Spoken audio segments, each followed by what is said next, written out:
Assalamualaikum warahmatullahi wabarakatuh. Kisah menjelang Nabi Muhammad SAW wafat. Beberapa hari sebelum Rasulullah Muhammad SAW menghadap Sang Khalik, Rasulullah SAW berkata kepada Jibril, "Wahai Jibril, jiwaku sudah terasa lelah." Jibril menjawab, "Akhirat itu lebih baik bagimu daripada dunia, dan pasti Tuhanmu akan memberikan sesuatu kepadamu, dan kamu merasa ridho." Rasulullah kemudian meminta Bilal memanggil orang-orang untuk berkumpul di Masjid Nabawi. Kaum muslim segera berdatangan ke Masjid Nabawi. Kemudian Rasulullah naik ke atas mimbar. Dari atas mimbar, beliau memuji Allah kemudian menyampaikan khutbah yang membuat hati bergetar dan air mata berderai tangis. Wahai manusia, Nabi model apa aku ini bagi kalian? Para sahabat menjawab, semoga Allah memberikan balasan kebaikan sebab kenabianmu. Engkau bagi kami bagaikan ayah yang penyayang, saudara yang bijak dan baik hati. Engkau telah menyampaikan risalah Allah, dan engkau telah mengajak ke jalan Tuhanmu dengan cara yang bijak, dan dengan tutur kata yang santun. Semoga Allah memberikan balasan kebaikan yang lebih besar dari balasan yang diterima oleh nabi lainnya. Nabi kemudian melanjutkan, wahai kaum muslim, demi Allah dan demi hakku atas kalian, barang siapa yang pernah aku zalimi tanpa sepengetahuanku, berdirilah, dan balaslah kezalimanku itu. Tidak seorang pun berdiri. Rasulullah kemudian mengulangi ucapannya itu, dan tidak seorang pun yang berdiri. Rasulullah mengulangi kata-kata itu untuk ketiga kalinya. Wahai kaum muslim, demi Allah dan demi hakku atas kalian, barang siapa yang pernah aku zalimi tanpa sepengetahuanku, berdirilah dan balaslah kezalimanku itu sebelum aku dibalas pada hari kiamat nanti. Tiba-tiba ada seorang sahabat berdiri. Sahabat melangkah melewati barisan jamaah hingga ia sampai di hadapan Rasulullah. Sahabat itu bernama Ukasyah bin Mihsan. Ukasyah berkata, demi ayah dan ibuku, andai engkau tidak mengucapkan kalimat itu sampai 3 kali, pasti aku tidak akan maju. Dulu, aku pernah bersamamu dalam satu perang. Setelah perang selesai dan kita mendapatkan kemenangan, kita segera pulang. Ontaku dan ontamu berjalan sejajar. Aku turun dari onta mendekatimu karena aku ingin mencium pahamu. Namun tiba-tiba engkau mengangkat pecut, dan pecut itu mengenai perutku. Aku tidak tahu apakah kejadian itu engkau sengaja atau engkau ingin memecut onta. Rasulullah berkata kepada Ukasyah, aku berlindung kepada Allah dari perbuatan memecutmu dengan sengaja.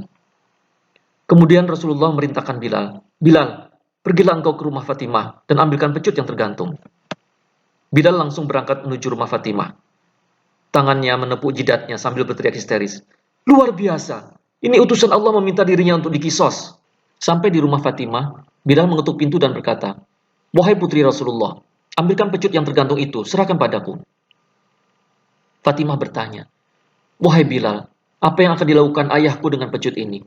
Bukankah hari ini adalah hari haji, bukan hari perang? Bilal menjawab, wahai Fatimah, kamu pasti tahu akhlak ayahmu. Beliau menitipkan satu agama. Beliau akan meninggalkan dunia ini. Dan beliau memberikan kesempatan kepada siapapun untuk membalas kesalahannya. Fatimah kemudian berkata, wahai Bilal, siapa orang yang tega menuntut balas atas diri Rasulullah?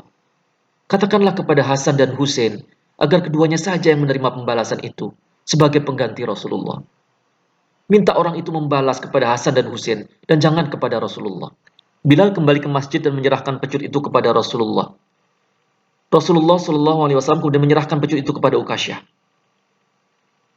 Abu Bakar dan Umar segera berdiri dan berkata kepada Ukasyah, wahai Ukasyah, balaslah kepada kami berdua. Kami ada di hadapanmu. Jangan engkau balas Rasulullah.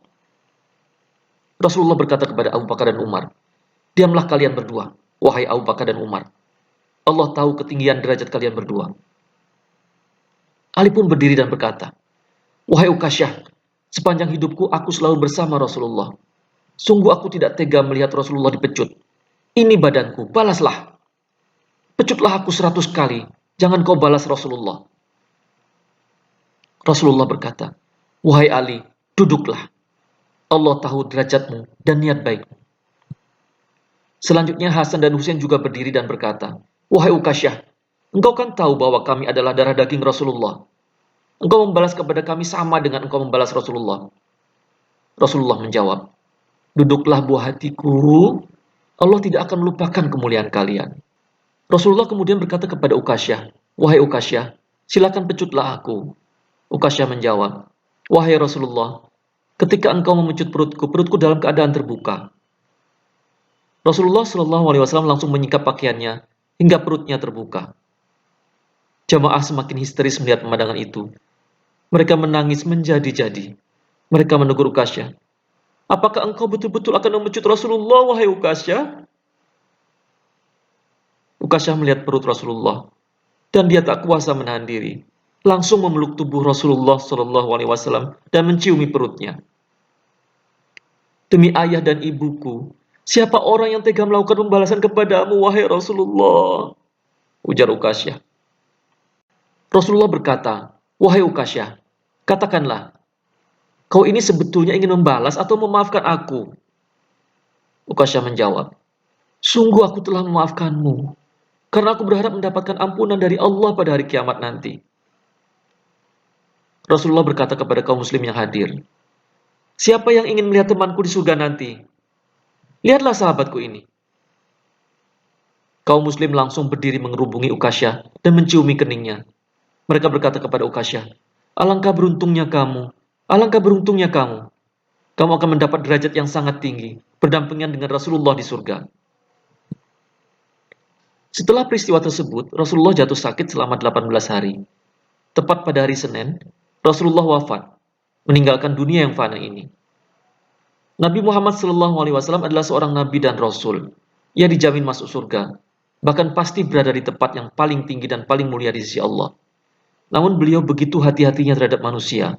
Beliau tidak ingin meninggalkan dunia ini, sementara masih ada orang yang sakit hati kepadanya. Beliau minta dibalas atau dikisos agar dirinya tidak dibalas di akhirat.